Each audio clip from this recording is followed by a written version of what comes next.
Also with us, as you can see on YouTube, is Republican strategist Maura Gillespie from Blue Stack Strategies. And Maura was with us the night that Charlie Kirk was shot dead. It was the late edition of Balance of Power. And I don't know, Maura, we were maybe an hour or two off the news. And we were all struck. And I heard from a lot of people in our audience about the way you spoke to that situation, that terrible tragedy that evening, Maura. And so I want to start with you here and just get a sense of where your head and your heart is now that Kimmel's back on the air.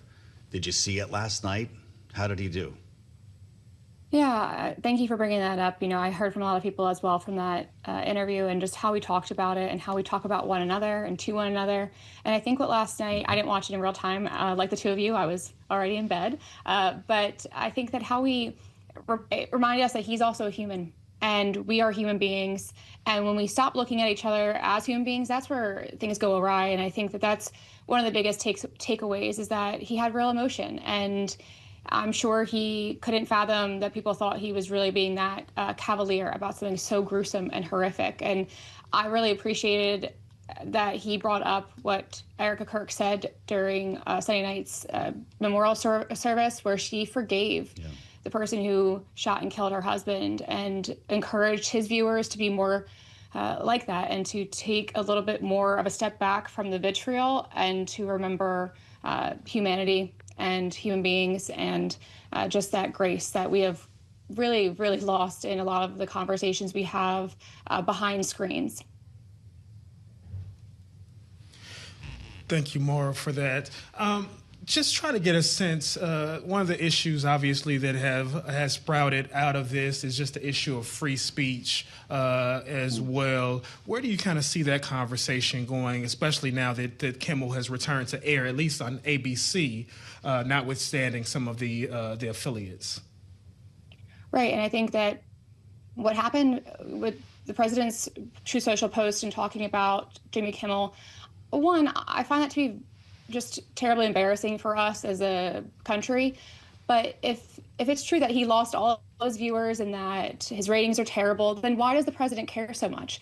And I think that ABC and Sinclair, they're making a business decision. But is it being impacted by the bully pulpit that the president is using? And that becomes a constitutional line that's being crossed. And again, the focus of this obsession about having a vendetta against people who say mean things about him. Listen, we understand that most of the mainstream media is liberal. Okay, well, your viewers probably aren't watching it. And why does he care so much about that instead of housing costs and grocery costs and things that I would hope that he would be more focused on, as opposed to his personal use of the Oval Office to target people who he feels have been unkind to him. It's just, it's a sad moment to watch that play out in the face of the grace and the forgiveness that we watched from Erica Kirk, and to see the president go like this. It's just, to me, it's a sad state of affairs for us. Heard that. This was supposed to be an indefinite suspension. Something he says happened between then and now because his audience is gone and his talent was never there. But when you skip down here, he says, I think we're going to test ABC out on this. Jeannie was referring to it. Let's see how we do, he says. Last time I went after them, they gave me $16 million. This one sounds even more lucrative. What's the president talking about here? Is there another lawsuit coming? Do you see this as intimidation? What do we call it?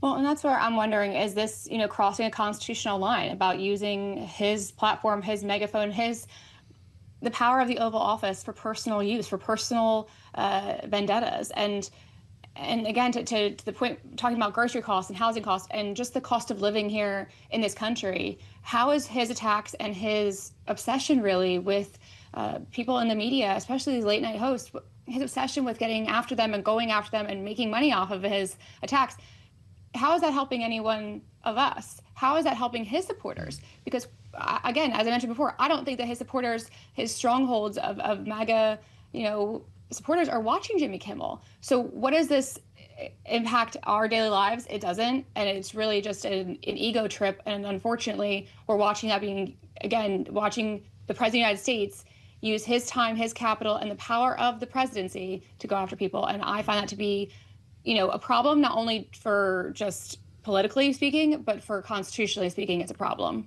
Mm-hmm. Maura, how surprised? There have been a handful of Republicans who have spoken out about this. Again, we mentioned Ted Cruz, for example. But how surprising is the 180 turn on this subject in particular with free speech, just given the president's speech at his inauguration earlier this year, just a conservative stance on free speech. How surprising is it that there hasn't been just this groundswell of voices to speak out from that side as well?